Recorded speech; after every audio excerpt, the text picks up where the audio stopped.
अस्सलाम वालेकुम दोस्तों, एक बार फिर मेरे चैनल पर खुश आमदीद। दोस्तों, ARY डिजिटल के ड्रामा सीरियल जाने जहां में गुलज़ेब और तबरेज़ की अदाकारी को बेहद पसंद किया जा रहा है।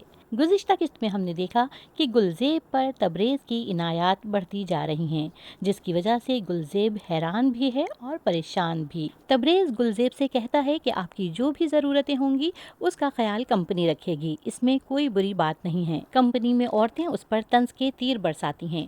गुलज़ेब, तुम्हें पता भी है कि लोग यहाँ पर कितनी बातें कर रहे हैं, तुम इद्दत में हो, घर बैठो।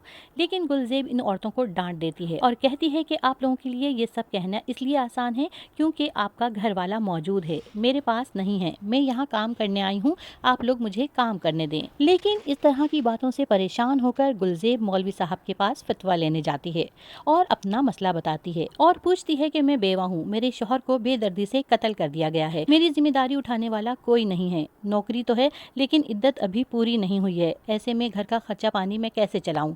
घर से निकलूं तो लोग सवाल उठाते हैं, हिकारत से देखते हैं, ऐसे में मैं क्या करूं? तो मौलवी साहब उसे बताते हैं कि अल्लाह ताला ने सब के लिए हर मामले में आसानी रखी है।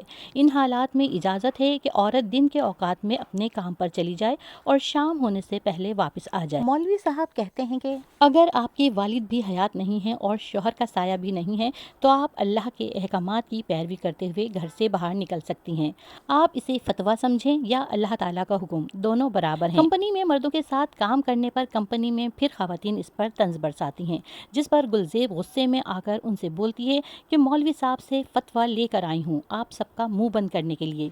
कोई समझे या ना समझे, मेरा अल्लाह सब समझता है। तुम लोगों ने सबको ठीक रास्ते पर लगाने का ठेका ले रखा है। वो सबसे पूछती है कि आप में से कौन कौन आया था आमिर की तदफीन पर, किसने आमिर की बेवा का हाल पूछा था, किसने मेरे घर का चूल्हा जलाया था, किसने मुझे ये यकीन दिलाया था कि आमिर के जाने के बाद मुझे घर से बाहर कदम नहीं निकालना पड़ेगा। मेरा काम करना तो सबको नजर आ रहा है, मगर किसी को ये नजर नहीं आ रहा कि मैं कितनी मजबूर हूँ।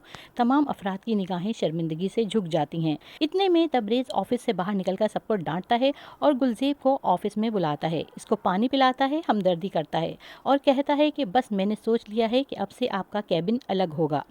तबरेज़ की इनायात बढ़ती जा रही हैं और गुलज़ेब हैरान भी है और परेशान भी। यही हमारे मुआशरे का अलमिया है कि जब कोई मजबूर और बेसहारा लड़की या औरत अपने हालात से मजबूर होकर घर से बाहर कदम निकालती है तो उस पर तंज और तानों के तीर बरसाए जाते हैं, उस पर बुरी निगाह डाली जाती है। मर्द तो मर्द, खवातीन भी उनका जीना हराम कर देती हैं। ड्रामे की इस सीन को बहुत ज्यादा पसंद किया गया और गुलज़ेब के किरदार को और उसकी अदाकारी को बहुत ज्यादा पसंद किया जा रहा है। ड्रामा सीरियल जाने जहां में आगे क्या होगा ये हम आइंदा इकसाद में देखेंगे। दोस्तों, ये थी आज की वीडियो को लाइक कीजिए और अगर आप मेरे चैनल पर नए हैं तो मेरे चैनल को सब्सक्राइब कीजिए। अपना ख्याल रखिएगा। अब इजाज़त दीजिए। अल्लाह हाफिज़।